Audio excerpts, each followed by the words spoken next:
Hey guys, what's up? Don Wilder here with Don Wilder Fitness, and we are going to do a review on creatine, a common supplement that's used in the sports industry, bodybuilding, everything. So let's take a look at what it is, what it does, and how it can benefit you if you decide to use it. And by the way, this presentation is going to be in a PDF form that you can snag for free. Just follow the link below, and we're going to overview it here in this short video. So what is creatine? Creatine is actually a substance that's already produced in your body in small amounts. It's also found in certain foods like red meat, seafood, pork, milk. But the thing is, your body can't produce enough of it to really maximize or saturate the cells. So that's why it's often used as a supplement, right? To add additional creatine to the body for the benefits it can offer. So how creatine works, there is basically within the cells of your body, there's a process in the mitochondria for producing energy. It uses what they call ATP for creating that energy, and it's typically used for like short bursts. So think of like rapid sprints or like a bench barbell press. Your body will use ATP as a way to kind of shuttle energy through when there's no oxygen. Now, it can also enhance the cell volume because it allows for more water intake into the cells. So when you take creatine, your muscles will actually fill out a bit more, become more firm, and that's the water being held in your body. And it's great at recovery. So if you are doing super intense workouts, right, your recovery time is going to speed up because of this process of ATP production, allowing you to kind of go harder and recover faster.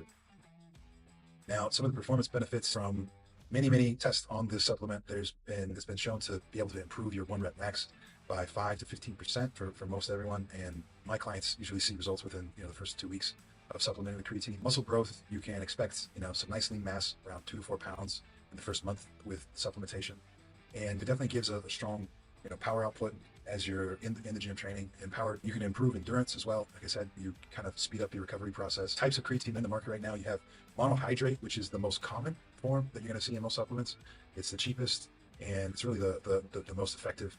It's not too expensive. Usually you can get 30 to 40 servings for $20 or so. There's another form called HCI, which is decent, but it's quite a bit more expensive. Would be arguably very comparable to monohydrate. And there's a liquid form and an ethyl ester, which is also quite expensive. And those are typically more of a marketing push. So it's better just to stick with the basics, go with creatine monohydrate, and you're going to get the best bang for your buck. Note on creatine, out of all the different supplements in the market, it is the most researched. So it's had over 500 peer-reviewed studies. It's been proven safe and effective. I mean, it's been looked at for decades. So you'll be quite safe by supplementing with this. It's very affordable. Like I said, monohydrate is very cheaply produced, and you can get it most pharmacies and supplement shops online.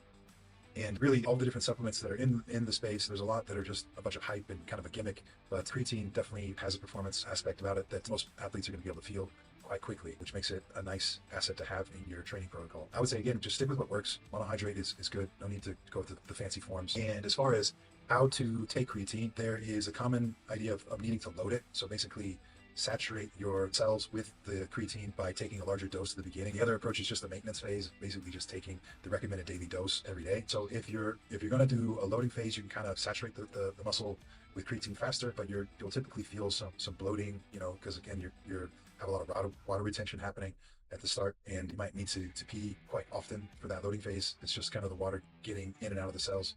So I would recommend for most everyone just do a maintenance phase, and maintenance basically is 5 grams daily, and you can choose your approach. Usually guys will take this either right before or right after their workout. I usually would take it right after the workout with a little bit of like a simple carb Gatorade or something like that, as it can support the uptake. But really, anytime it works. The main thing is that you're consistent, making sure you're getting your daily dose. Usually it's about 5 grams a day. And some of the myths around creatine that I've heard is, creatine causes dehydration, but the truth is it's actually increasing the amount of water in your body. So it's improving, the total hydration overall. And the main thing is that you do drink, enough water during the day, 3 or 4 liters, probably as bare minimum, just to make sure your body is able to saturate those cells with water intake, okay? Another myth is that creatine needs to be cycled. Like you would cycle it for a month and then go off for a month and then cycle it on for a month. There's no evidence that this is needed. Like you could stay on creatine indefinitely. Your body is going to use what it needs to use. It's going to flush out the rest. So there's no harm in continuing to take creatine ongoingly. There is even some studies, I'm not going to go into it here, that goes over how creatine can be used and beneficial as a nootropic for brain health. But another myth is also that creatine can damage your kidneys. All right, so creatine is in no way like an anabolic steroid or PED that could affect how your kidneys are functioning. So there's no evidence that in any way can harm your kidneys. So rest assured that you'll be fine. Just make sure you're drinking, plenty of water. You're not getting like over caffeinated or dehydrated while you're taking creatine. It's going to be a little harder on your body. Okay, now let's look at the results. So again, this is for most people. First week, you're going to feel a little bit of water retention. You're going to feel kind of more firmness in the muscle. The muscle's just going to feel like harder, right? And your weight might jump up, 2 to 4 pounds, and it's normal. That's basically your body taking on that water into the cell. And weeks 1 to 2, you'll notice in your training some improved recovery times. Like there'll be some performance improvements as you're training too. You might feel stronger and be able to push more weight or move a bit faster. So most of the strength gains are going to be notable in weeks 3 to 4, towards the end of the month, you could say, and you're going to very notably see you're pushing a lot more weight than you were previously.